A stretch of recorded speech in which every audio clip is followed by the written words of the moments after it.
Artlist.io.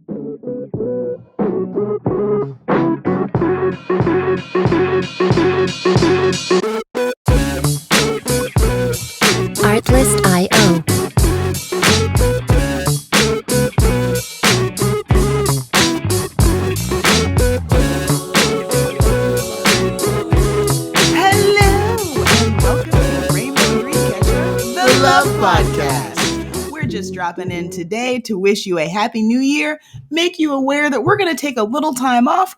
We're going to do a little polishing, some revamping. So we hope you enjoy this classic episode. Thank you guys so much for following us on this journey so far. We appreciate it. Don't worry, things will still be coming out each week, but we'll do some classics and then brand new, fresh stuff for 2024. We're really excited. Can't wait. Keep on living and keep on loving. We'll see you next time. Bye. Bye.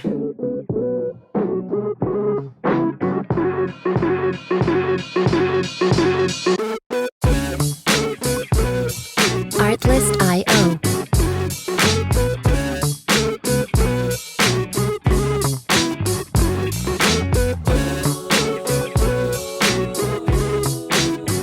Hello, and welcome to Rainbow Dreamcatcher, The Love Podcast. My name is Nilla, and I'm a licensed marriage and family therapist and relationship coach. I travel the world helping individuals to learn the skills they need to have happy and healthy relationships. And I'm Big Sexy, her loving husband and co-host, here to provide brevity.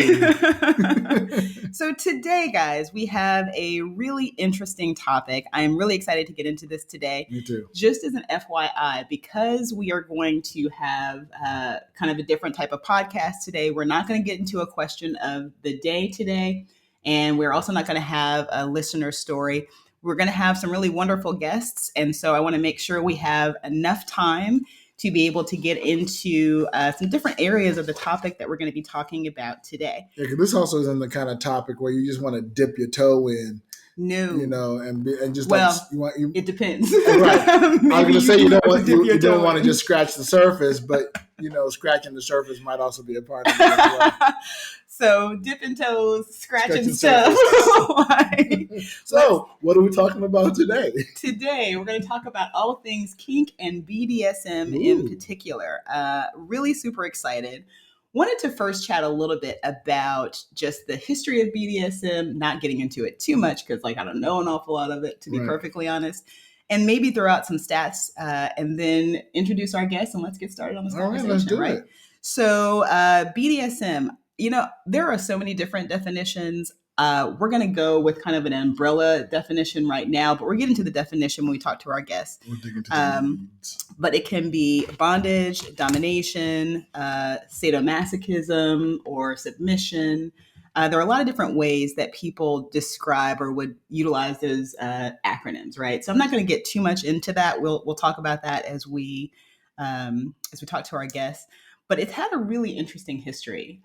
We kind of think of it as, or at least I think some folks think of it as like this kind of new avant-garde way of engaging in sexuality. But I gotta tell you, it has been around for a very, very long time. Right. When we look at things like cuneiform tablets, there are deities that have lots of indicators that, they're talking about scratching and biting and submission. There's a few deities that are actually part of their actual worship involves submission. Okay. I'm sure there was a lot of that in the caveman era too. That would be cuniform. Yep. The scratching and biting and scratching and the biting and the grunting. I think the grunting goes along with that. Right. It's had kind of an unfortunate history, at least in our country, in America. In that starting in 1905, it was actually classified as a mental illness.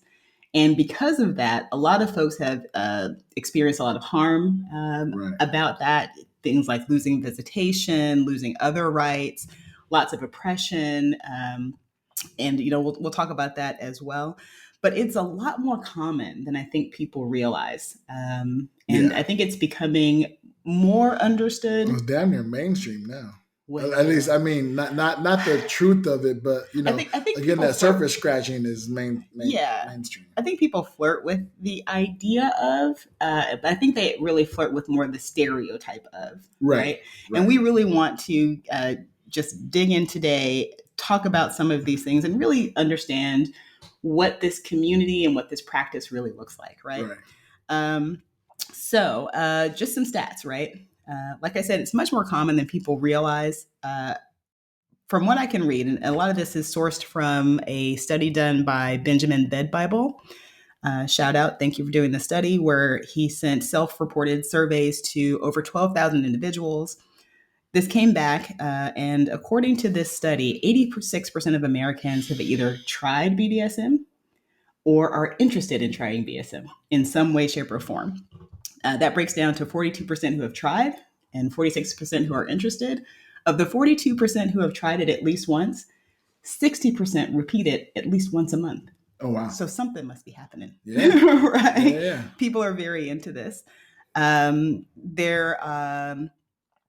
you know what? I feel like I'm getting way too in the weeds. I think, here's what I want to do. Well, one thing I want to mention Yes. is that, we talked about in the previous episode. Yes. This really, one, kind of sparked the idea of this conversation, and two, why I feel comfortable chatting about it is because we met. Right. We did. We met at a dungeon. In a dungeon. Yeah. At a place called the Power Exchange. In Las Vegas. So it'll be I was there, and I can, and now we can get into a little weeds about the details. We just said dungeon on the last episode. Woo, we sure did. I was there as by request of a friend who was the host dom for the night. That's right. Shout out to Rowan, and she was. It had been my first time at a dungeon in Vegas. Yeah, I put that caveat on it because I've been to a couple dungeons in LA before, back when I had no idea what the fuck was going on. But this time I knew what the fuck was going on, and I went to check it out and walked around, and you were there. I was there. I was with my former partner, and I was just hanging out. Like, I wasn't playing that particular night. I was just hanging out with some friends, chilling. I don't think I even talked to you because I assumed that you were the actually the slave of the dominant that you were there with. Right. And we'll talk about these terms later, y'all. So I didn't even really engage you a whole lot at all, really. Honestly. So interesting that we. And I was also like just checking the place out. Like I wasn't looking to meet folks. Yeah. And and intriguing. And then you're always waiting for like a introduction of sorts, whatever. And that didn't really ever come. And so yeah, that was a very eye-opening and interesting experience. And then I kind of became a regular there. So I definitely fall into the 40% of the 60% of the 86% or whatever it was.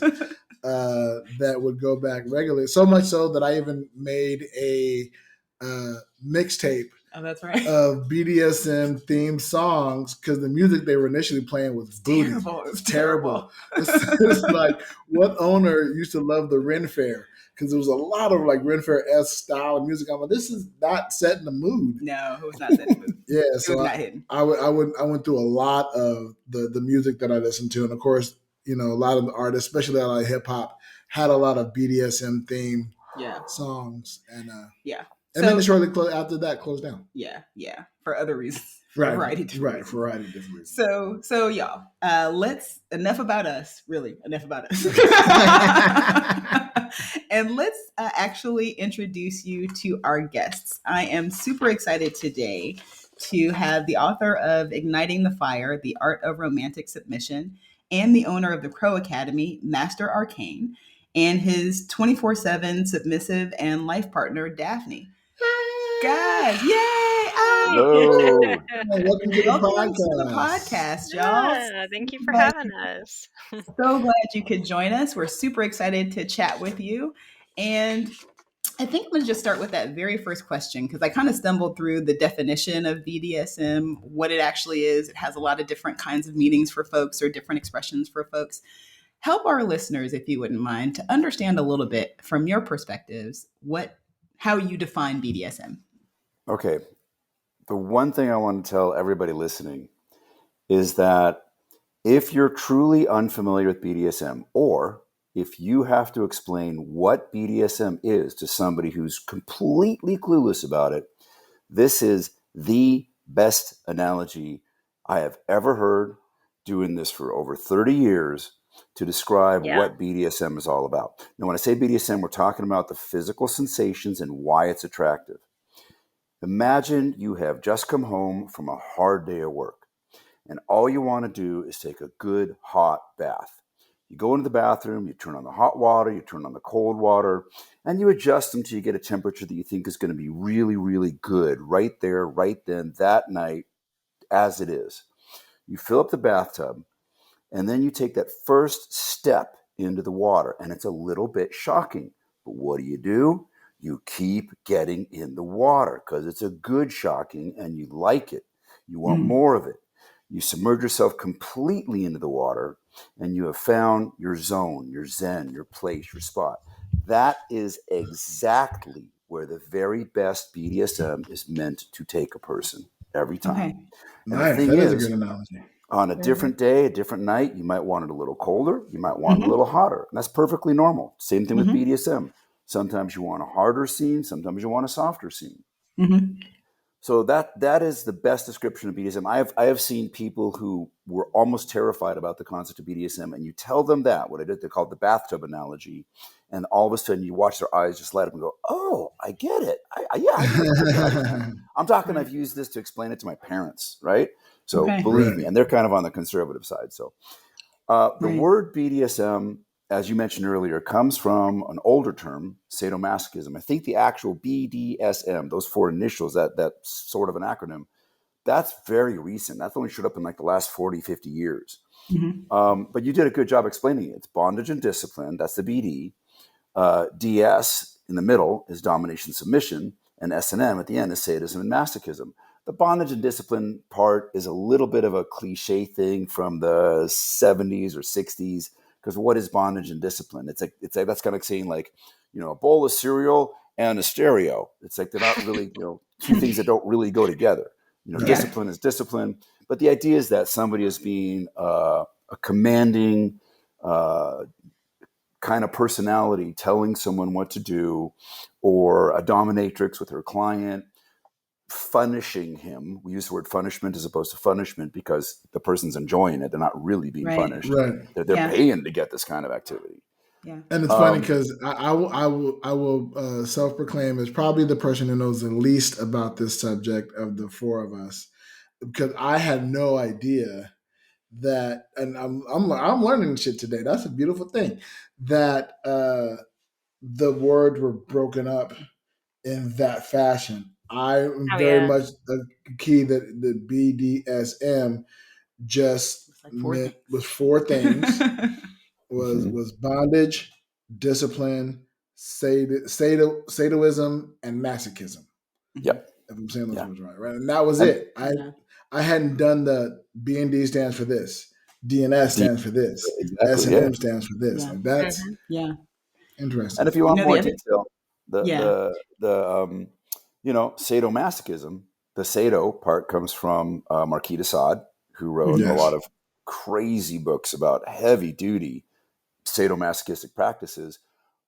What a lot of people don't know is that he actually wrote those when he was in prison as a way to politically attack some of the people who put him in prison. There's a really great movie called Quills that goes into this whole story. Very great, very good movie. And masochism, Masoch, was from a guy named Victor von Masoch, who wrote a book called Venus and Furs about a man who was infatuated with this beautiful woman and wanted her to punish him and act very aggressively towards him. And so that's where we get the word masochism from.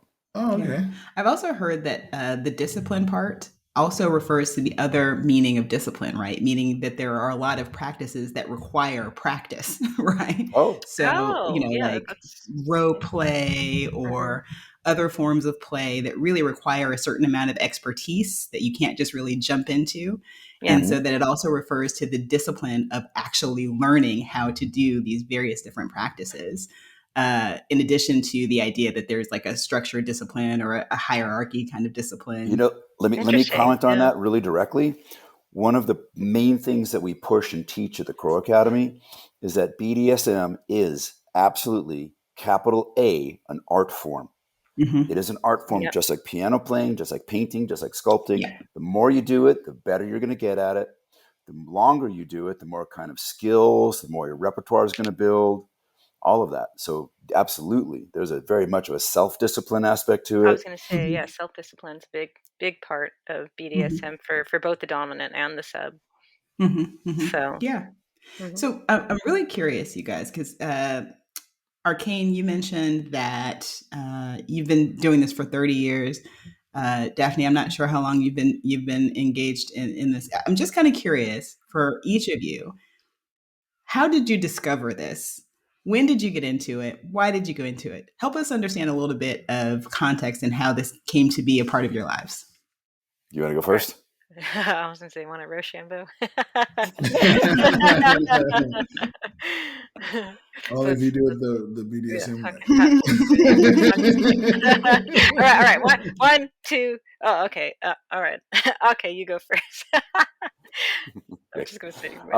The truth of the matter is that I got into the concept of bondage when I was a very small child.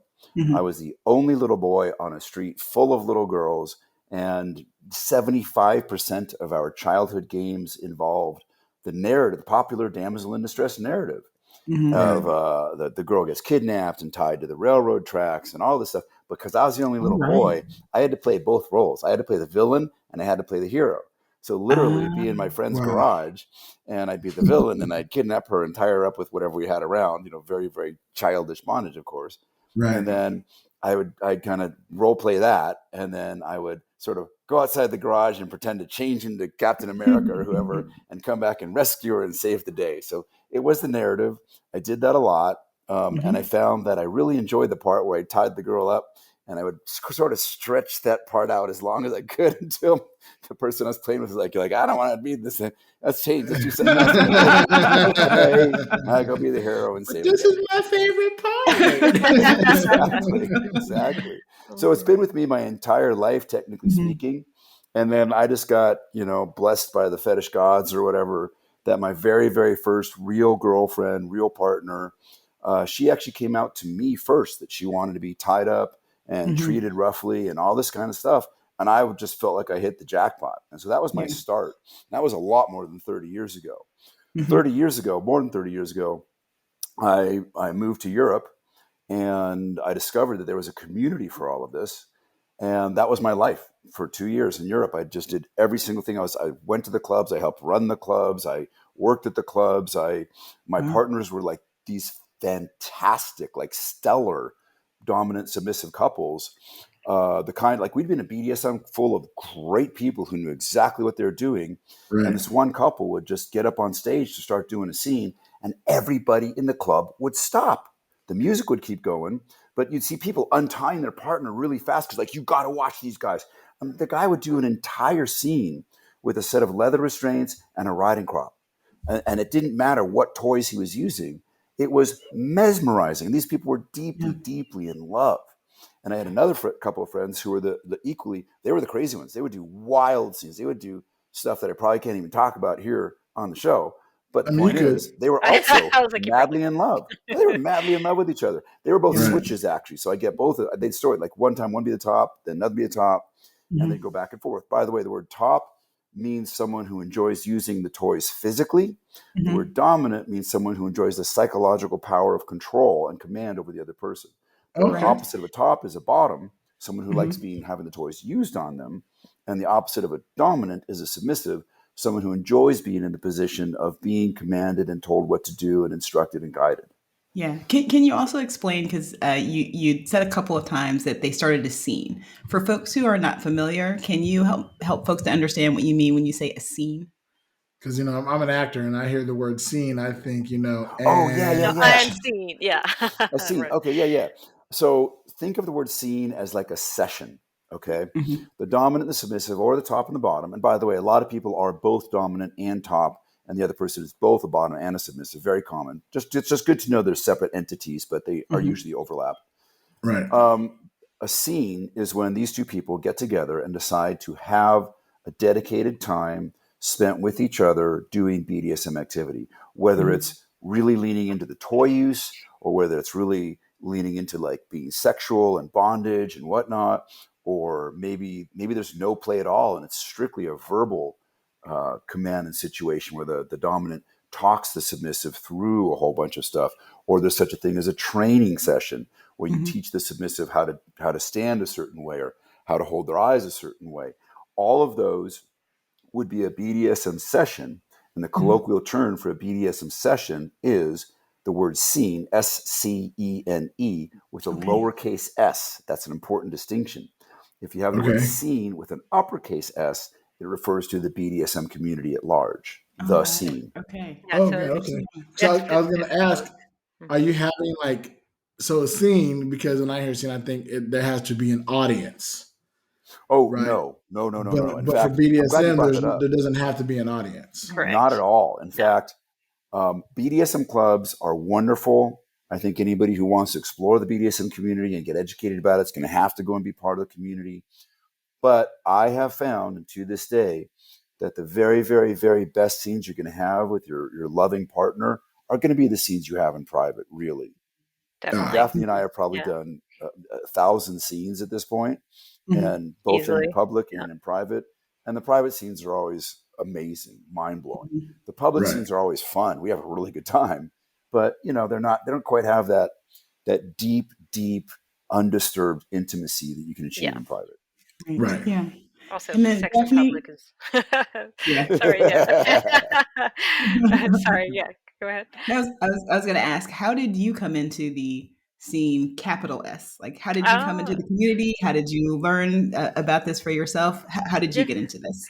So I think I got really lucky, and I grew up in a very open-minded family. So sex was very much talked about, and it was celebrated in my household. And I was also allowed to watch rated R movies, and I remember watching. I think it was like Basic Instinct. I think. Oh, Or did yeah. that movie come out in the 90s? I don't know. I was a kid. All I remember is just watching that movie. And that movie is pretty vanilla, right? However, like there's a couple of scenes in there that are kind of kinky, right? And so stuff like that, that's kind of what started like getting my mind going as a young girl, being able to like watch those. And funny enough, I actually just had a conversation with my girlfriend where it kind of occurred to me that as a little girl, like watching cartoons and movies and whatnot, I always like had a soft spot for the villain, right? And I'm like, oh my God, like I have a villain kink, right? And so I think that actually played into like wanting, to find somebody to emulate those characters, so to speak. Because I would sit there and fantasize about like, oh, what if the heroine was kidnapped by the villain? Like that would be so hot, right? And so when I became a young adult and with my first boyfriend, we experimented a bit, and I had already had this inclination to be submissive in the bedroom. So I wanted somebody who was kind of fierce, and it unfortunately it didn't work out. I actually had a much tougher time than Arcane did trying to find somebody to do this with. And I remember being, I think, like 22 years old. I was in Sacramento. This was about 8 years ago, almost 9 years ago, and trying to find the BDSM scene. Also because I'm totally forgetting this. I read this comic called Sunstone, and I can't pronounce I'm sorry, Stephen, if that's how you say your name. I know it's not, but you guys should look it up. It's called Sunstone. It's a great graphic novel, and it's not like super true to like BDSM, like tenets and whatnot. Like he gets some stuff wrong, but for the most part, it's really cute and it's really fun. It's a very light-hearted story about two women finding each other and falling in love and becoming dominant and submissive. And I remember I had just gotten out of a bad breakup, and I was like, you know what? Like he never wanted to do that stuff. I'm gonna find somebody who does, because I've been wanting this. And a very, very good friend of mine who I went and moved in with was like, you should go for it. Like get into it. You've always wanted this. And so I said, all right, I'm gonna do it. And so I went online and was researching the heck out of it. And then I stumbled upon, Master Arcane's The Crow Academy, his website, and I decided to, hey, I've got a couple of questions I'm gonna ask this guy, and sure enough, Wow. one Okay. thing led to another, yeah. And here you are. And here we are, yeah, almost 9 years almost later. 9 years later. Basically, came out in 1992. Oh, Okay. okay. So I think I remember I was young. I must have been like 6, but it's one of my mom's favorite movies. Right. Like that and like Original Sin, those really, really steamy movies that, Yes. for the most part are vanilla, right? But I would say Basic Instinct was pretty up it's there. funny to think, that those movies are vanilla once you have an understanding of what not vanilla is. Yeah. Yeah. Well, Right. let's also talk about that term, right? Because we've been tossing it out a little bit. What do you mean when we say vanilla? So vanilla is not a derogatory term, whatever. I mean, it literally just means not kinky, right? Vanilla ice cream is still really good. So is chocolate ice cream. It's one of the best flavors of ice cream. Yeah, exactly. So it just means like sex that is not kinky. And I should also say that some of the best forms of sexuality, tantra, is vanilla. So not derogatory whatsoever. Right. We absolutely love vanilla sex. I believe it's a staple. And most BDSM relationships, you cannot have kinky sex all the time. You can have a lot of it, but you got to mix it up. And I understand your hesitation with the dude's name. It's like Stephen Sejik. Sejvin. I'm sorry. Yeah. I'm sorry, Stephen, if we're butchering your name. Come on the podcast and set us correct. We'll put it in the links. We'll definitely we'll put a lot of links on this one, guys, because there's going to be a lot of information. Yeah, that you may want to revisit. So we'll make a note to put Sunstone, the graphic novel. We'll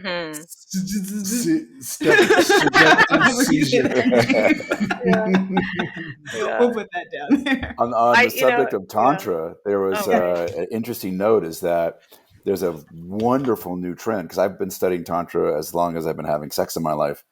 And there's a new trend that I'm really enjoying where Tantra and BDSM are being interlinked intimately. Mm-hmm. And Daphne and I taught at a convention in Australia in 2018, 2019. Mm-hmm. That was a BDSM convention for several days. And every single class was about whatever the subject was, tantrically speaking. It was amazing. Oh, interesting. Yeah. Amazing. Great. Mm-hmm. Yeah, I think Sting made tantric mainstream. Kind of put it in the zeitgeist, in the mainstream. Mainstream. I like that. Yeah. So you mentioned that you all met through your seeking information, wanting to have some questions. I'm curious, and I'm sure our listeners would also want to know, if I'm interested in this kind of thing, how do you meet people? How do you actually engage other folks? It just seems like I don't know, a weird thing to kind of. You're not going to walk up in the grocery store and be like, "Excuse me." So, you see the apple you got there? Would you be willing to put that in my mouth? That's probably not going to go well. I don't know. I mean, it might, but it's less likely to have the desired effect. Yeah. So how do you meet people? How do you gain information? Let's say I'm starting from absolute zero. It's something I might be interested in. How do I learn about this? Well, the first thing you want to do is there is a website. It's a great resource. It's not wall-to-wall angels. There are your full spectrum of people on there, people who are really there to help, people there who are for very selfish reasons. Mm-hmm. But it's called FetLife, FetLife, FetLife.com. It's free to join. There are over, probably at this point, 40,000 different groups and forums on here. Mm-hmm. So when you join it, you can literally type in the search bar what your specific kink is you want to learn about. You'll get a whole list of groups. So that's one place you can start. You can also, this is one of the best places, when you're ready to meet someone in person, at the very top of the website, there's the word places. And you can look up your country, you can look up your city and your local area, and you can look for things like meetings, parties, events, and what is called a munch. And a munch is a great way. Funch is a munch. What the funch is a munch? Great way to get your feet wet. Great way to start, because munches are super informal. Usually held in a public place, even like a PT's diner or something like that. On the corner, and it's like you just kind of take over a corner of the place and people just talk and hang out. Just no pretense. Generally speaking, you're going to have at least a mildly enjoyable time at a Munch. Then when you're ready, you can start looking for the parties and the events, the big events, the small events. So in person is going to be great. But one thing I really want to tell listeners, don't go to these events expecting to hook up right away. What you want to do is go to these events and make friends. You want to build your BDSM social circle, because one of the best ways to meet someone in the scene is when you get introduced by another person in the scene. Yeah. So I literally had this happen. I had a very long-term partner. We're still friends, and she was introduced to me by a friend of mine in the San Francisco scene at a party, because I had a lot of friends, and he literally said, "Oh, I want you to meet this girl. She's a submissive, and she's looking for a dominant. Maybe you guys will have something to talk about." And just like that, that simple. But the point is, I didn't go there expecting to find anybody or expecting to hook up. I just simply have made a lot of friends in the community. And yeah, because one thing that's going to happen if you go into the community to find somebody, and this is what you should do yourself, is you want to vet the other person. You want to find out about this person. Do they have a good reputation? Do they have no reputation? And I want to say, just because someone's an expert doesn't mean that's the person to go for. Because sometimes you yourself might be a beginner, and you want to find another beginner who's on the other side of the coin so you can learn and grow together. And that's awesome. That's great. You go to the classes together. You try the stuff when you get home. A lot of people do that, and that's perfectly good too. Yeah. So that's one. I think I want to highlight too, what I really think that a lot of folks don't understand is that it's not just certain sexual practices or even non-sexual practices, but that there is an actual community of folks that have, a wide spectrum of experiences, a variety of different ages, a ton of different interests, careers, everything, all of that, right? So it's not just plugging into a way to do a thing, but also like a way to meet people, a way to engage, make friends. Yeah. When I first got into the BDSM community in Amsterdam and London, that's all I did, because I didn't know anybody. And, after a short period of time of going to every single party I could, I'm telling you that inside the BDSM event, I met people from every imaginable walk of life, from television producers to people living in a squat, people who had hardly any money, but they had a good rep in the scene, so they'd let them in the club. Every imaginable career and position, and models and administrators and construction workers, just everything. And the funniest thing actually is that when you're in that community, like in the vanilla world, you go out, you go to party, you meet people, and you're like, "Oh, so tell me about yourself." And they're like, "Well, this is my career." They lead with that. Right. And maybe if you get to know them really, really, really well, you'll learn about their sexuality. In the fetish community, in the BDSM community, it's literally the opposite. You walk into these events and people are wearing their sexuality on their sleeve. It's the first thing you know about them. And then every conversation from there is just downhill. Right. Yeah. Yeah. And, speaking of that, I'm just reminded, particularly in terms of just mental health, what's really interesting is that folks, even though this was classified as a mental illness, now we actually understand that folks that engage in BDSM often have a higher level of mental wellness, because there is a certain amount of self-awareness and awareness of others that's required. And as a relationship coach and therapist, the other thing I find is that there is often a higher level of communication about difficult topics. I can tell you a lot of folks that will have a lot of challenges in relationships, sometimes even sexual challenges in relationship, and they won't know how to talk about it, right? Yeah. Whereas one of the things in the BDSM community is that that's square one. If you're going to be in the BDSM community, one of the things you have to perfect is the ability to engage jaw, move your tongue around, push air past your vocal cords, and communicate. They say the three pillars of BDSM are trust, honesty, and communication with a capital C. Okay. Daphne and I, like I said, 1,000 scenes. We still, to this day, after almost every single scene, we ask each other, "How did it go? What did you like? Was there anything that didn't work? What was your favorite part?" And just always talking, constantly talking. Oh, yeah. And I was gonna say, in fact, now I'm actually keeping a journal. Even though we are like almost 9 years into our relationship, we just, the other day we thought, hey, it would be a good idea. Like, what if we wrote down like some of the most, like, what happens when we have a really great scene, and let's write that down. Like, let's write, what time of night it was, what style of bondage did we do, what toys did we use, this, that, and the other. And I don't know, I think that's kind of a great thing to do, so that way in the future, we can be like, oh, I just want like a really good scene like this, how did we do that in the past? And then maybe like, hey, we have it in a book, like, let's We have a check it out. guidebook. We have a guidebook, right? Yeah. And so but yeah, I would say that communication between two people that engage in BDSM, it really does it has to be taken up a notch, just because we're doing things that just absolutely require full communication. There's no room for mind reading. There's no room for, well, they should just know why I'm upset. You can't have that. You know what I mean? Right. You got to have that personal Right. responsibility to say what you're feeling, what's not working for you, and it's absolutely crucial. Yeah. I And would it's also good. say It's that a good place, if you have questions about BDSM and stuff like that, to go would be it's thecrowacademy.com. Yes, Mhm. Am I saying thecrowacademy.com. that address correctly? Yes, Yeah, Yep. perfect. Yeah. thecrowacademy.com is a great place to CCROW go. Academy.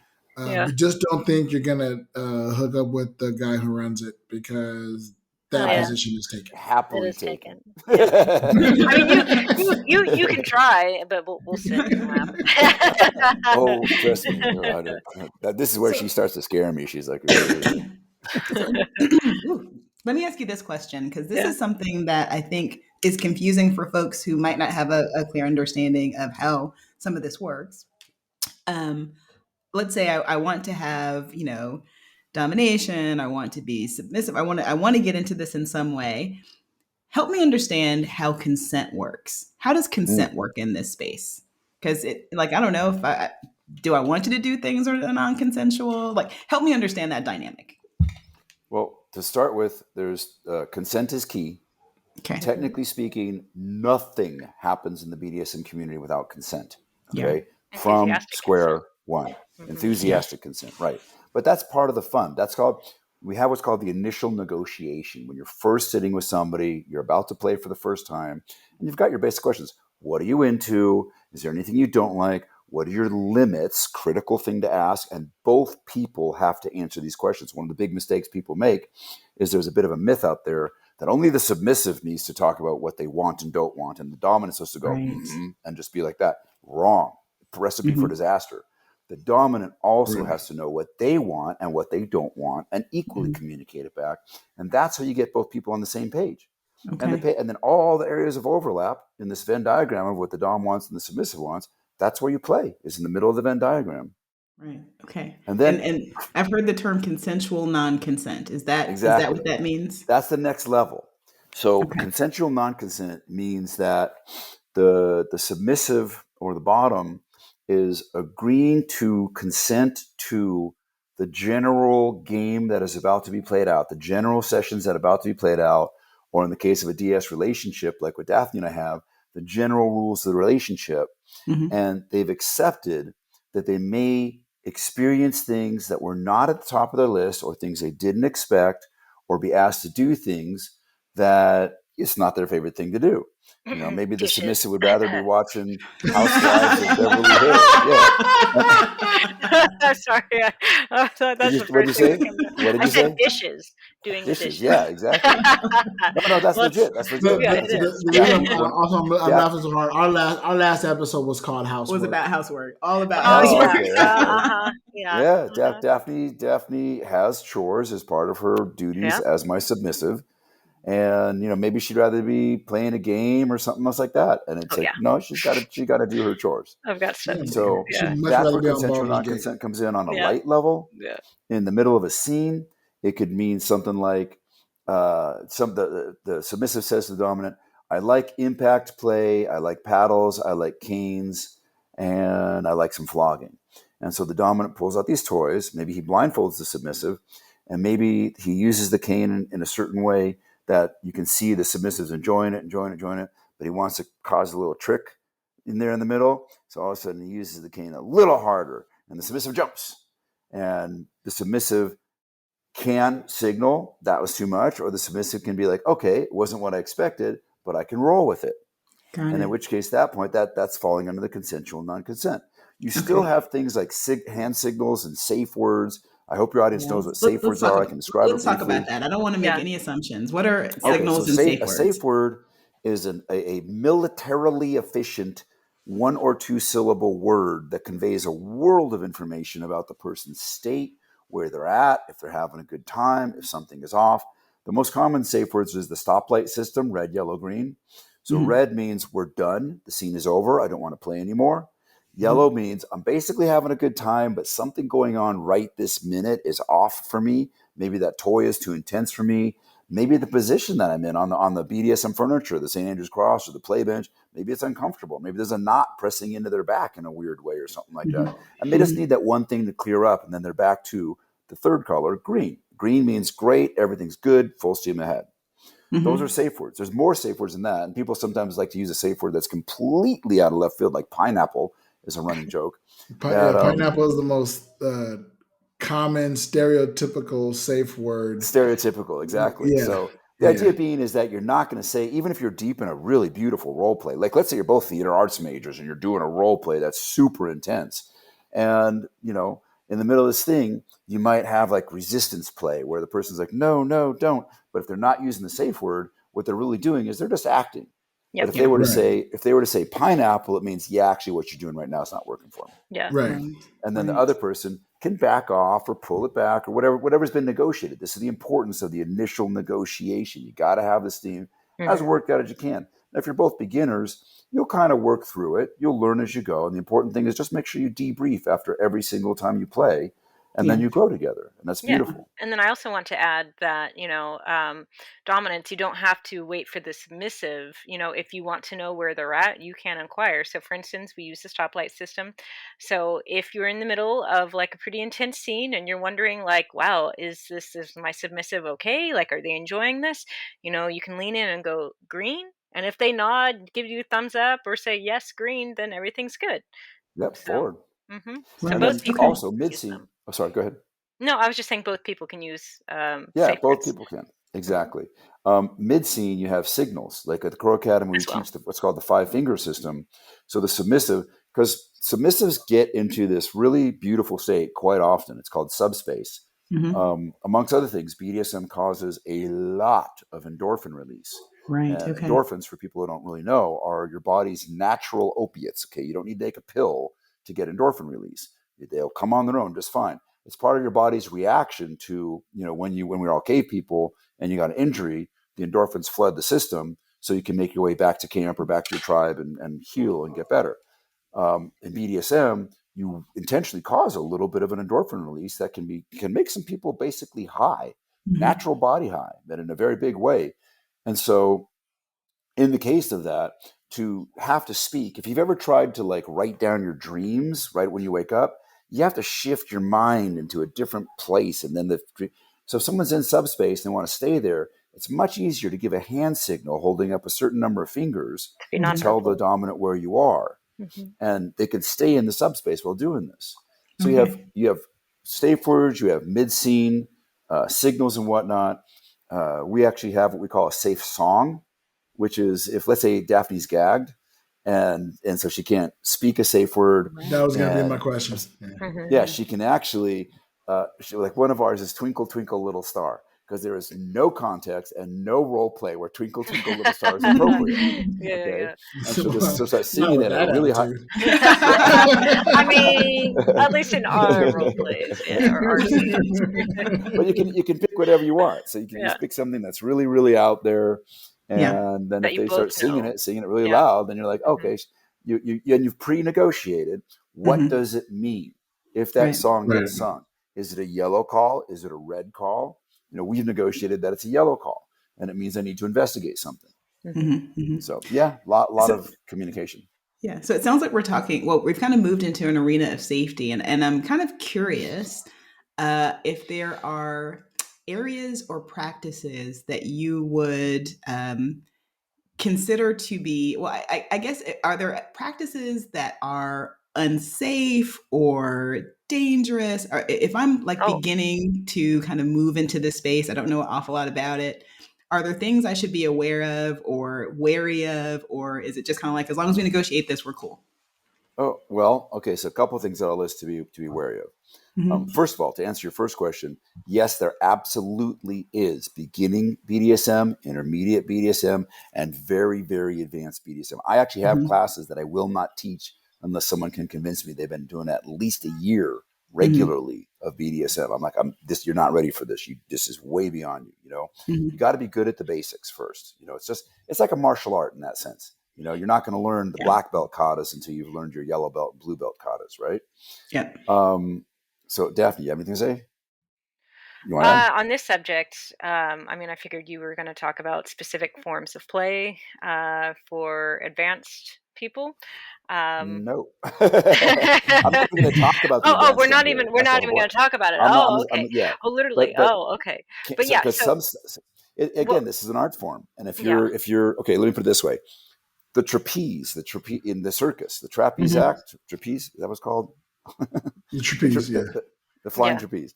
The flying, That's really dangerous, and it's really advanced. And just because Right. you can do a somersault on the grass doesn't mean you're ready for the trapeze. Okay.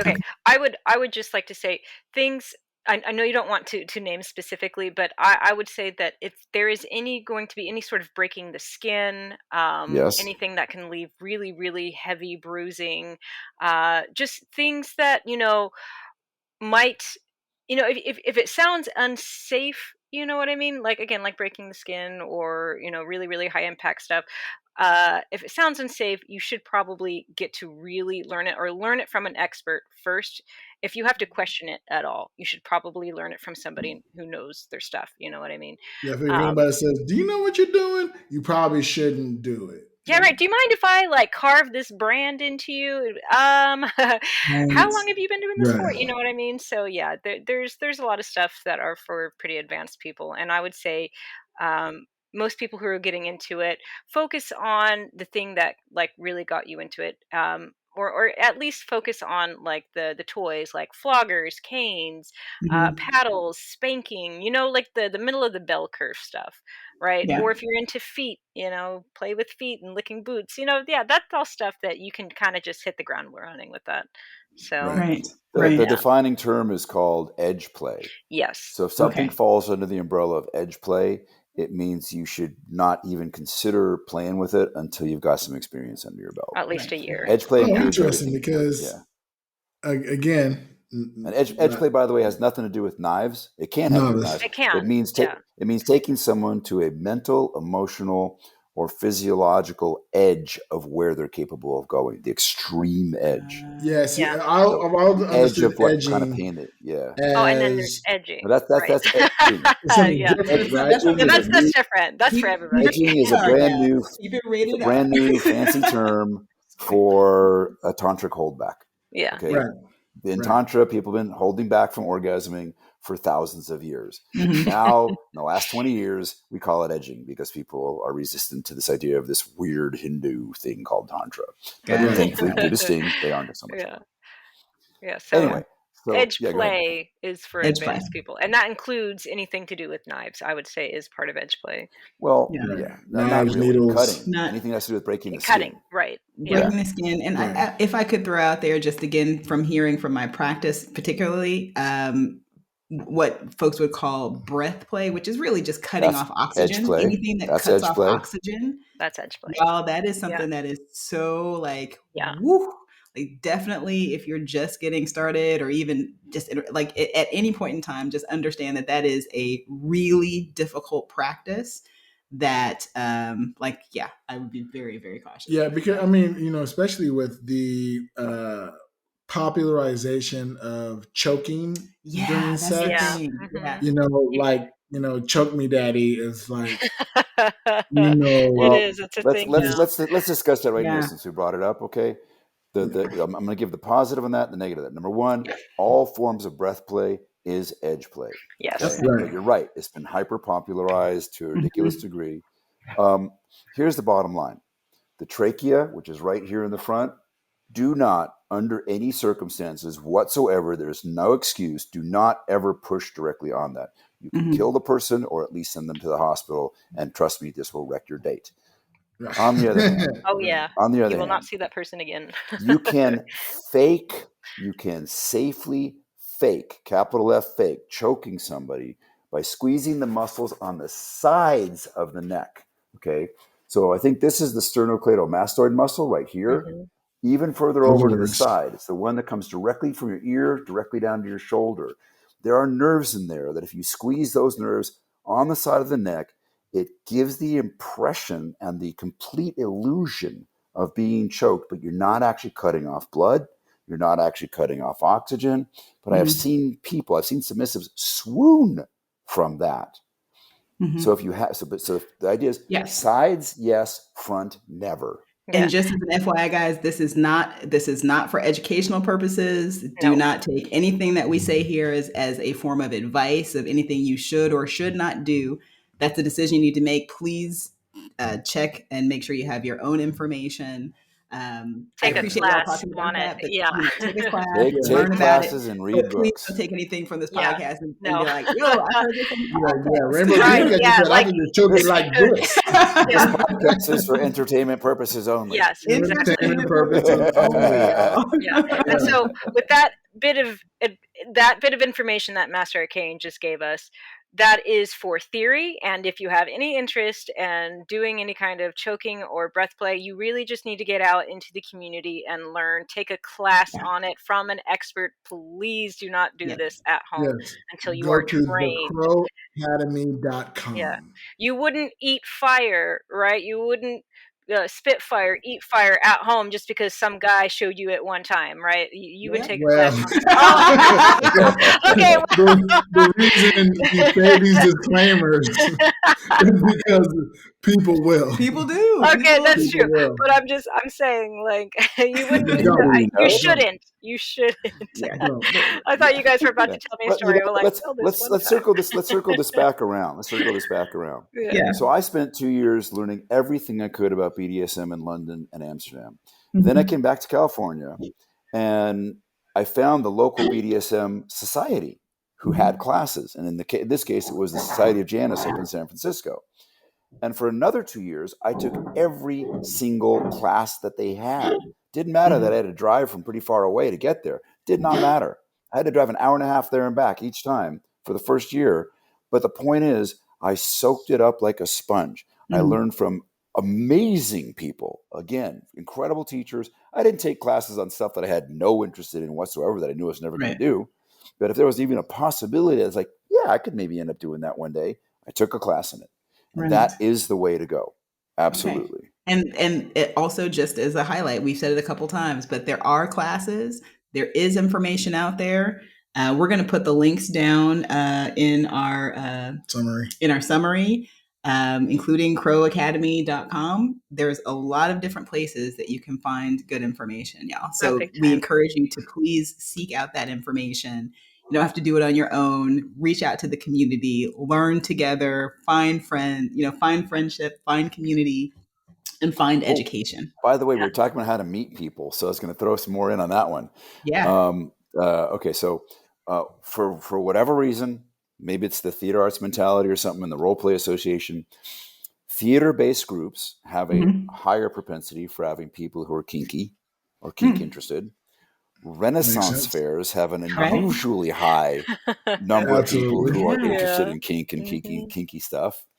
And then one of the funniest things is when, I'm going to say it, I know it's going to make everybody cringe, when 50 Shades came out, what it did was it threw wide the conversation. Okay, so most people who know what BDSM is all about will tell you that book is a disaster. It's a train wreck.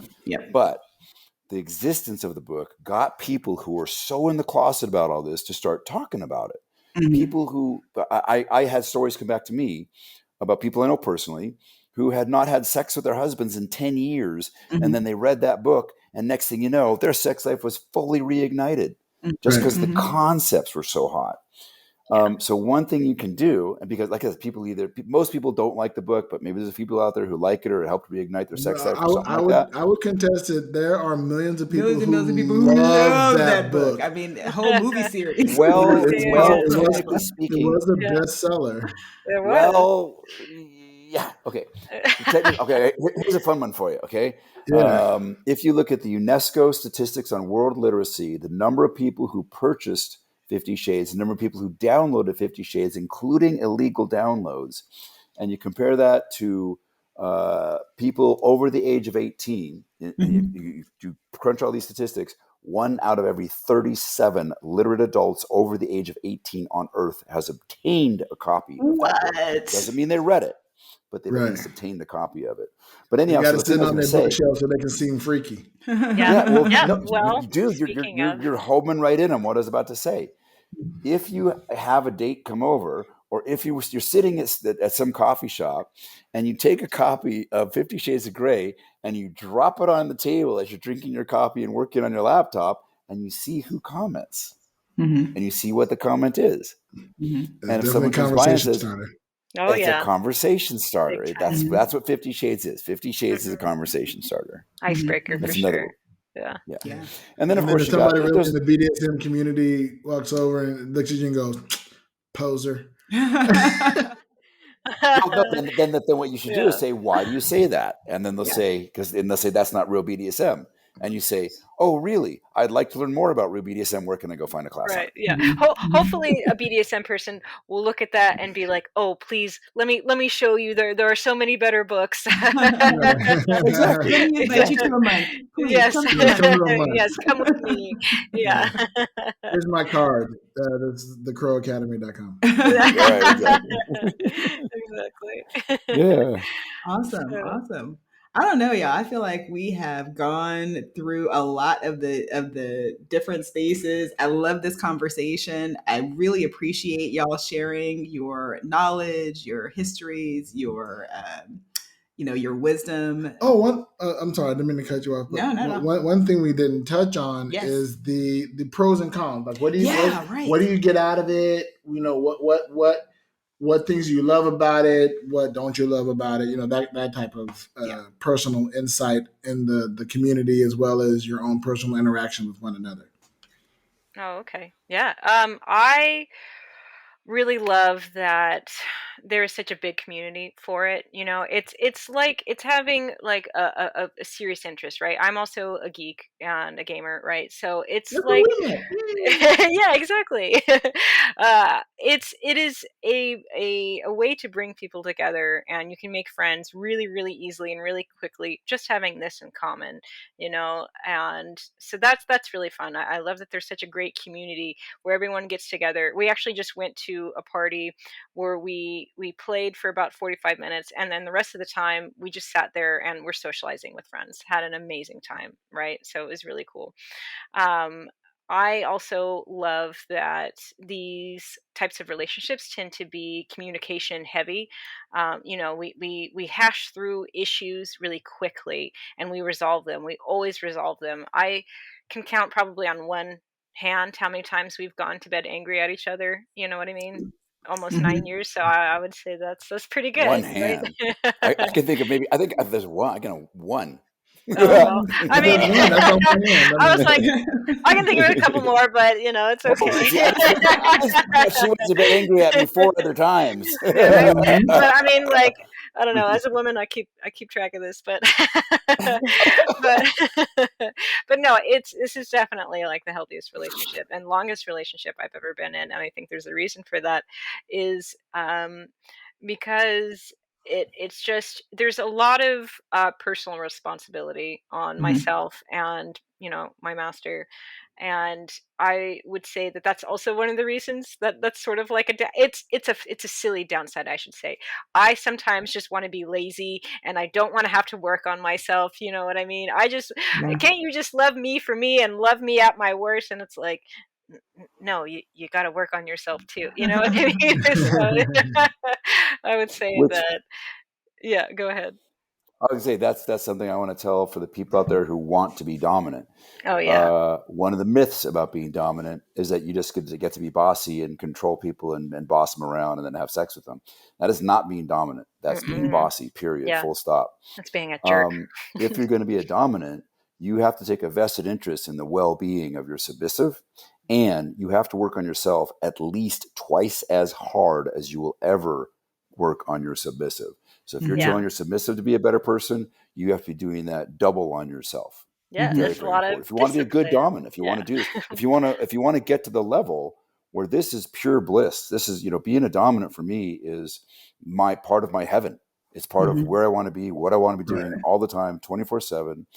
The connection that I have found with my beloved submissive is transcendental on a regular basis, like phenomenal connection.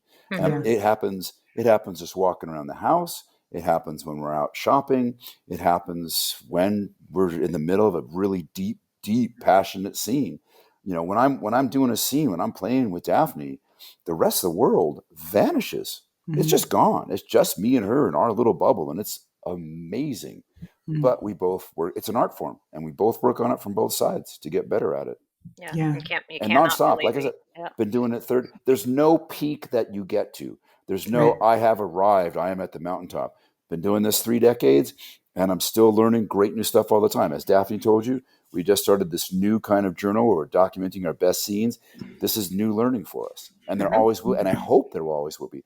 But also, the BDSM umbrella is massive. Yeah. There are thousands of ways to play. So I know there's huge segments of BDSM that I'm just not interested in. And then there's others that we're a little bit interested in. And there's some that we're deeply interested in. And there's some that we're going to present. And everybody's different. Every single person in the BDSM world is a little different about what they're going to be into, what they like, what they don't like. What way I describe it is if you think of the finest 3-course meal you've ever had in your life cooked by a master chef, and you're enjoying it, and it's amazing. That is really terrific vanilla sex, okay? Plain vanilla sex. Then, and by the way, again, as Daphne said, vanilla is not a derogatory term. The Kama Sutra is the greatest book on vanilla sex ever written, and it actually does have a little bit on biting and scratching and hair pulling in it. Right. Anyhow, so then that same chef comes up behind you and taps you on the shoulder and says, "Did you like that?" And you're like, "Yeah, that was amazing." And he says, "Okay, look over there." And there's these double doors, and they go wide, and there's a ballroom full of 100 or 200 other different recipes, and that's the world of fetish and kink. Those are all that, and you'll go and you'll taste some things. You'll be like, "That's amazing." You'll taste some things. You'll go, "Not for me." You'll taste some things, and you say a little bit. You say, "I'll come back to that."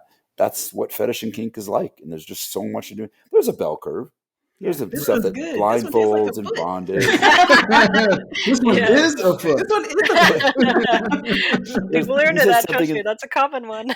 Oh yeah. You actually said in the beginning. You said like there's 86% of people have mentioned being into it. So a buddy of mine and myself, we were once teaching a BDSM class at a lifestyles sex positive convention. And we were the only BDSM class. And so I wanted people to understand, like you said, how common this is. About 80 people in the audience. And we had everybody close their eyes. And we said, put your hand up if you've ever been blindfolded or blindfolded somebody in an intimate romantic situation. And keep your hand up, but don't open your eyes. Then we had the same thing, put your hand up if you've ever been tied up or tied someone up in an intimate romantic situation. And the same thing again for spanking. And then I had everybody open their eyes. Every single person's hand was up. It is that common. That's the middle of the bell curve stuff. Yeah, but it's that common. People try it, you know? Yeah, so, I think, sorry, go ahead. Oh, no, I was just going to ask, because I'm curious. I want to know, Master, what is your, not favorite part of, what's the downside? What is your downside, do you think, of BDSM? Or do you even have BDSM? One? Yeah. So mine was the fact that it's constant work on myself. Sometimes I just want to be lazy. Have I ever actually mentioned anything I don't like about it? I don't think so. That's just why I can't. I was when she asked that, I was like, this is who I am. I told the story of how I got into this when I was very small, and then my first lover was into it. And it's just been part of my entire adult life. There's no downside for him. Yeah. It's funny you should say that, because for me personally, and the reason the Crow Academy exists is because through all the different changes I've gone through in my life, my attraction to fetish and kink has never changed. That's the one single thing that I can say has never changed. So it's really always been a positive.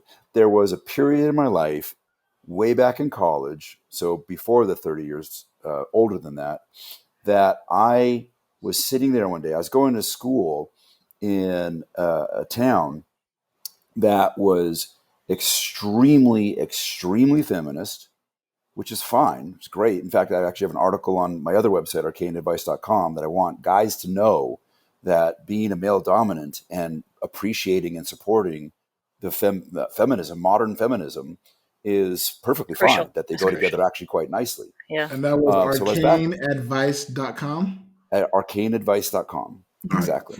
And so I'm sitting there in college and I'm in this town. I'm a young guy and I'm trying to figure out how does it all work together? How can I be so into this kinky stuff and wanting to tie up my partner, but also be so supportive of women's rights? And I'm meditating on it. I was in college, meditating like half the college students do. And I'm thinking about it. And all of a sudden I just had this revelation that I could do both, that I could, and instead of seeing my fetish and my kink as something to work against, I literally, and this is the exact actual visualization I had, I suddenly turned it into a jetpack and threw it on my back. And since that day, so that's a long time ago, fetish has been empowering to me. And I believe it can be for anybody who approaches it like the Crow Academy style, as an art form, as something to perfect, as a way to build amazing connection with your partner. There's another myth about BDSM that I'd like to dispel right here, right now, which is that BDSM is inherently polyamorous. It is not. Polyamory is a choice. When during that initial negotiation thing, that's one of the things you discuss. Absolutely. Do you want a polyamorous relationship? Are you okay with that? Do you want a monogamous relationship? Are you okay with that? Daphne and I have been monogamous for over 8 years, and I wouldn't have it any other way. Some people, I know people who are really, really polyamorous, and they won't have it any other way. Everybody involved, very open, honest polyamory where everybody knows it's all above board.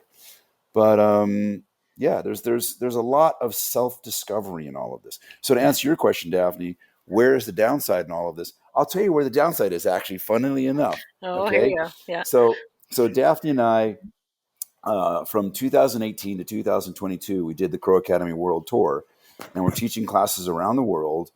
And one of the and that was also a chance for us to see if there's somewhere else we wanted to live, like maybe another country. And we checked out other places to live. It was great, kind of what you guys are doing now.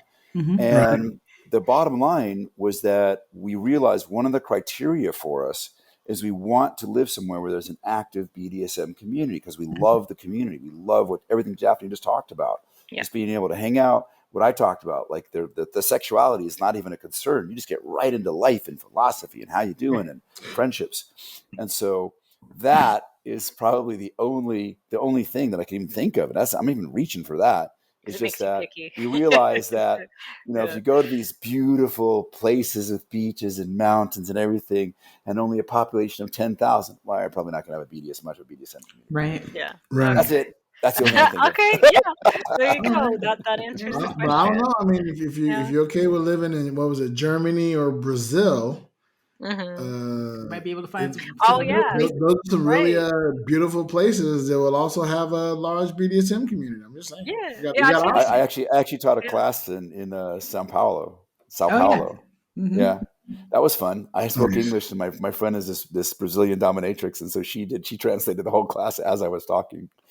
It was a big BDSM community. And listeners, if you want to hear more about their world travels, just tune in to Big Sexy Digital Nomad, the bonus episode where I interview these folks about their travels. Yeah, absolutely. Yeah.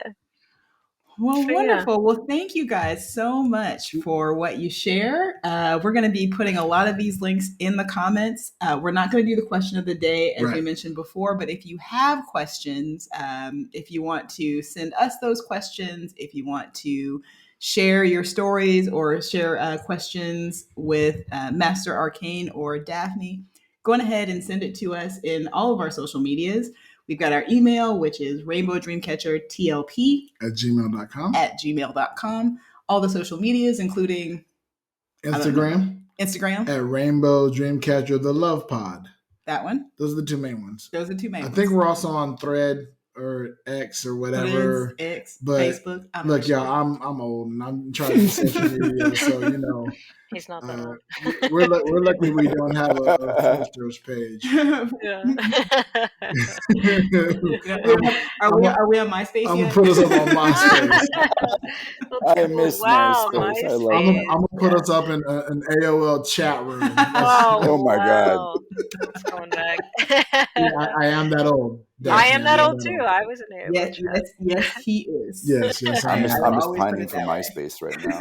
Yeah, right. Are you pining for OG MySpace, not the Rupert Murdoch MySpace. No, the OG customize your own MySpace. page, OG yeah. MySpace was came awesome. right after Friendster. That's right. Yes. Yeah. That's I right. don't even know Friendster. I think I was too young for that, but You're definitely too young for that, Dad. You're absolutely too young for that. I was listening back and forth between 30 years ago. I'm like, that's definitely don't know nothing about those. I also know nothing about that. Yeah. Me too. Yeah. Just kidding, sure. guys. Not. All right, but y'all, thanks for listening. We definitely have to do a part 2 to this. Yes, for sure. Okay. Because Sounds we good. didn't even get I want to dive into like kinks and fetishes, Different like, types. different there's types so and much stuff more like we could that. talk about. Yeah. No, so we definitely have to do a part 2. So listeners, if there's a part of the subject matter that we didn't cover, hit us up in the comments. Let us know what you'd like to hear about, and we'll put another show together. We'll have them back on and we'll do this again. Yeah, awesome.